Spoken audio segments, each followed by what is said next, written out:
How would you define animals? Animals are living creatures. They have needs. 3 main needs: sleep, reproduction, and sustenance. They are also moving creatures. They interact with animals and vegetables. And from these interactions, new species can emerge.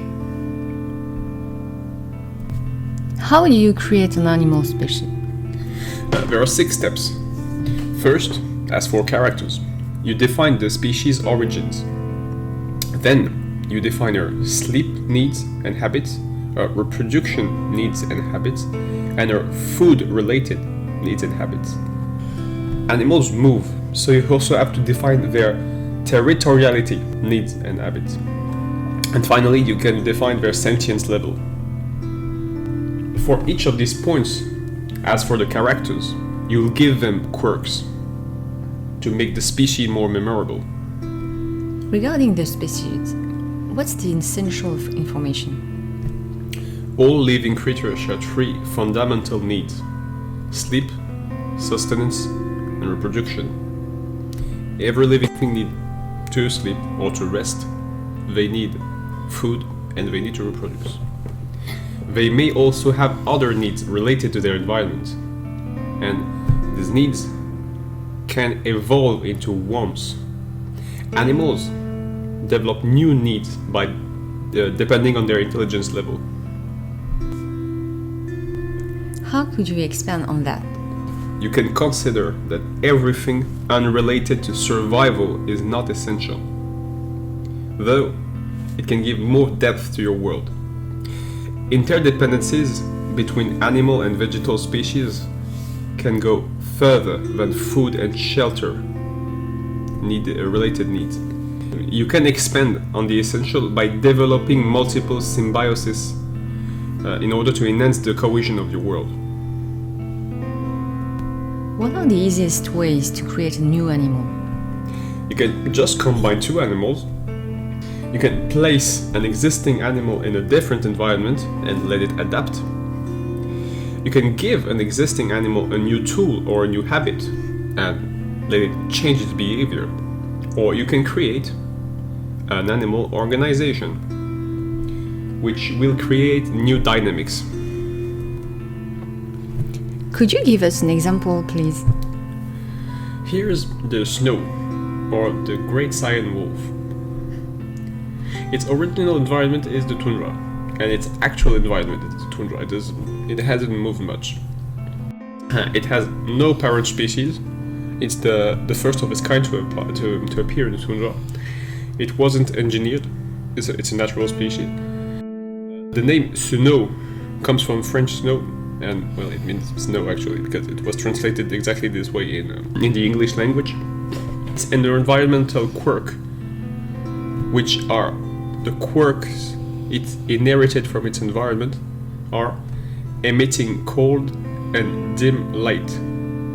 So now, why does it emit cold and dim light? It emits light because it's a nocturnal animal. It sleeps in quite short cycles. You don't need to define really precisely what short is here. You can say it's something like 4 to 5 hours. You don't need to be that specific. Its peak activity is in the afternoon or at dusk. It shelters in caves and trees. It reproduces via sexual reproduction. Its gestation cycle is quite short as well. Same as for the sleep cycle, you don't need to be that specific. You can, if you want, you can say it's, for example, 2 to 3 months. Because in general, when you say it's short or it's long, you'll compare to humans, even if it's another animal species. Its birth territory is caves, so the babies are born in caves. For the food now, it eats snow crystal. Now, what does that mean? The type of snow that this creature eats is actually compacted water, just like in real life. This water contains trace minerals in quantity large enough for it to produce its other nutrients. So the water contains azote, contains phosphorus, contains magnesium, potassium, lots of minerals, which makes it a lithotroph because it eats minerals, allowing it to produce the other nutrients it needs. It's an intracellular mechanism. Again, you don't need to be that specific, but if you want to give a sense of depth, you can add more details. Its predation is limited. Since it doesn't eat any other animal, it doesn't need to attack animals. It can defend itself during the night. It covers a large territory. It walks and runs through a large territory because it has an habit to play. It can find other animals easily. Again, it doesn't need to, but since one of its major feature is gregarious play, or playing in group, it can easily hunt any kind of animal which had attacked it in order to defend itself. So if, for example, a group of humans enter in its territory and starts to attack, they will retaliate. And in retaliation, they can track the predator easily. They have a quite high sentience level, meaning that they are aware of sensation and feelings. They know what sensation are and they know what feelings are.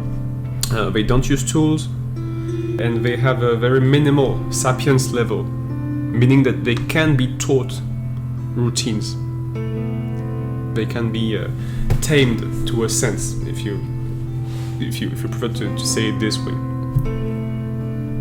They don't have a specific language, and they don't develop arts.